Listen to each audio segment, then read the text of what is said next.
Good morning and welcome to the Breakfast Rundown with me, Zulfick Farzan. It's Friday, the 12th of September 2025. Now we are going to start off this morning's program with something interesting, where Sri Lanka's petroleum giant has posted 18 billion Sri Lankan rupees in profit and is eyeing infrastructure growth.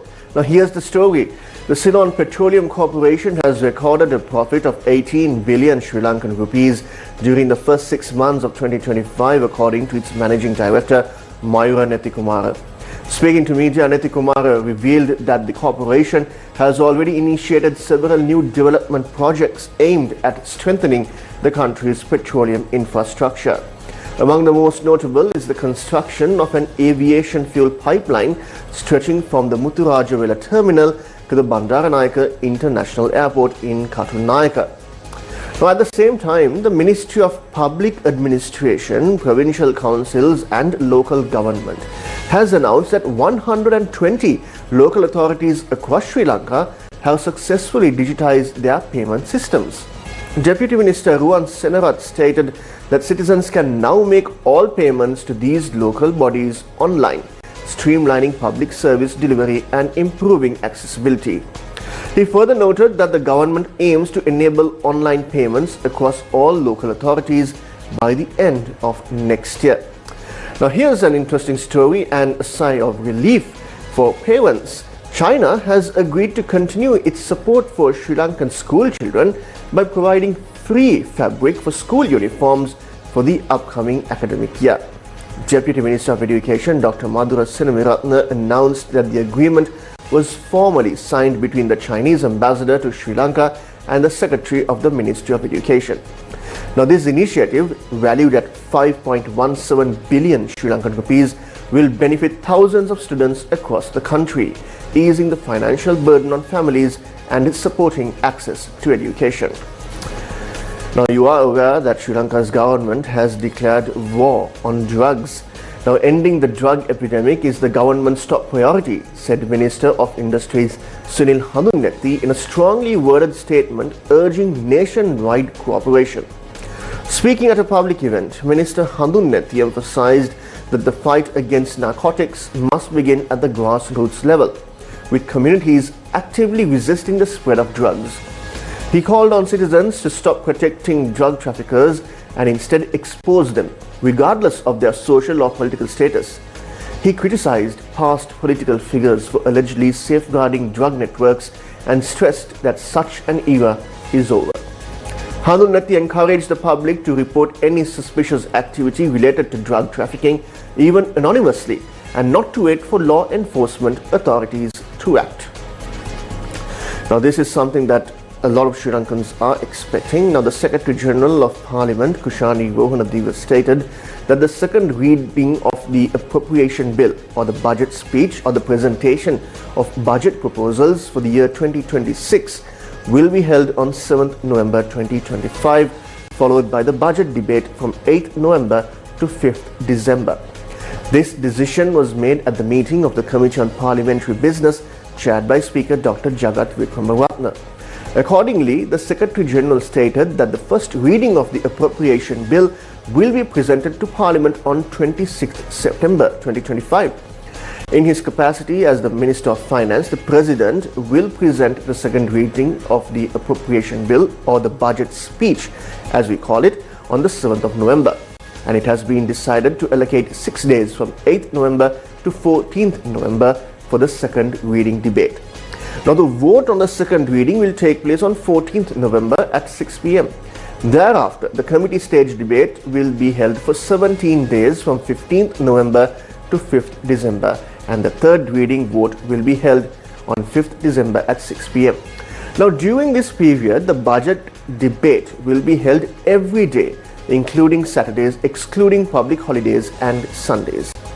Now it has also been decided that during the committee stage debate period, Parliament will meet at 9:30 a.m. on Mondays and 9 a.m. on all other days. A tragic double homicide has shaken the quiet village of Kotawala in Karandiniya, Gaul, where a mother and her son were found brutally murdered inside their home. According to police, the bodies were discovered yesterday evening following a tip-off from local residents. The victims have been identified as a 67-year-old woman and her 25-year-old son, who were the only occupants of the house. Authorities have yet to determine the motive behind this gruesome killing. Investigations are currently underway, led by officers from the Karandiniya police station. Now, the Ceylon Bank Employees Union, together with the Joint Federation of State Bank Trade Unions, has announced plans to stage a protest in Colombo, citing unresolved concerns and a lack of meaningful dialogue with authorities. Speaking to the media, Union President Channa Dissanayake emphasized that trade unions have a responsibility to act in the face of growing national challenges. He clarified that while unions do not consider street protests as a preferred solution, they are left with no choice when discussions fail to yield results. The protest is scheduled to take place near Lake House, with participation expected from union members across the capital. The unions are calling for a constructive and solution-oriented approach from relevant authorities to address their grievances. The Election Commission of Sri Lanka is currently in the process of reviewing appeals related to the 2025 voter registry. Now, this critical phase ensures that all eligible citizens are accurately represented in the upcoming electoral process. Election Commissioner General Saman Srivatnayaka stated that the review process is expected to be completed before the end of this month. Now, here's another interesting story. The Balapitiya High Court sentenced 4 police officers to rigorous imprisonment and fines for the inhumane torture of a 15-year-old boy taken into custody over a theft allegation back in 2008. Delivering the verdict, High Court Judge Priyantha Liyanage stated that the prosecution had proven the case beyond reasonable doubt. The officers were found guilty of subjecting the minor to cruel and degrading treatment while in custody. The sentences are as follows.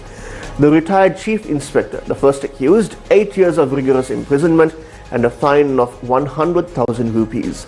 Failure to pay will result in an additional 6 months of imprisonment and 100,000 rupees in compensation to the victim. If unpaid, a further 1-year sentence will be imposed. Then Inspector serving in Alpite, the second accused, 9 years of rigorous imprisonment and 100,000 rupees fine. Non-payment will lead to an additional 1-year sentence and 100,000 rupees in compensation. Again, failure to pay both will result in another year of imprisonment. Then a sergeant serving in Kalutara, the third accused, 8 years of imprisonment, rigorous imprisonment, and 100,000 rupees as a fine. If unpaid, he will serve an additional year and pay 50,000 rupees in compensation. Again, failure to pay both will result in another year of imprisonment. Then a police assistant, who is the fourth accused, 8 years of rigorous imprisonment and a 100,000 rupee fine. Non-payment will lead to an additional year of imprisonment and 50,000 rupees in compensation for him as well. Failure to pay will result in another year of imprisonment. Now, this incident occurred on March 7, 2008, where the boy was allegedly tortured while in police custody. Now, let's move on to some international stories. Former Brazilian President Jair Bolsonaro has been sentenced to 27 years and 3 months in prison, shortly after a majority of a Supreme Court panel voted to convict him on charges related to an attempted military coup. 4 out of 5 of the justices had found Bolsonaro guilty of trying to illegally retain power after his 2022 electoral defeat to President Luiz Inácio Lula da Silva. A 4th judge voted to acquit the 70-year-old former president of all charges. Now, currently under house arrest, Bolsonaro faced up to 40 years in prison after being found guilty on 5 charges, including leading a quote-unquote criminal organization to conspire to overthrow Lula. Bolsonaro has maintained he will run for president in 2026, despite Brazil's top electoral court barring him from running in elections until 2030 for spreading unfounded claims about Brazil's electronic voting system.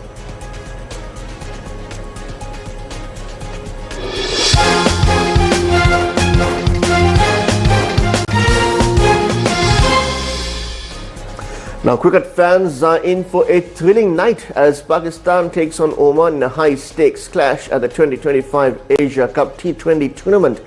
The match is set to begin at 8 p.m. Sri Lankan time at the Dubai International Cricket Stadium. Now, meanwhile, Bangladesh made a strong statement yesterday with a dominant 7-wicket victory over Hong Kong in Abu Dhabi. Winning the toss, Bangladesh opted to bowl first. Hong Kong's innings got off to a shaky start with openers Zishan Ali and Anshuman Rath managing just 7 runs for the first wicket. Now, despite a few promising partnerships, Zishan Ali scoring 30 and Nizakat Khan top scoring with 42, Hong Kong could only post 143 for the loss of 7 in their 20 overs. Now, Bangladesh's chase was clinical. Openers Parvez Hussain and Tanzid Hassan laid the foundation, followed by a captain's knock from Linton Das, who smashed 59 runs. Now, Tawhid Hridroy remained unbeaten on 35, guiding Bangladesh to victory in 17.4 overs with just 3 wickets down. Now, the tournament continues to deliver exciting cricket, and fans can catch all the action live on TV1 and sirasatv.lk.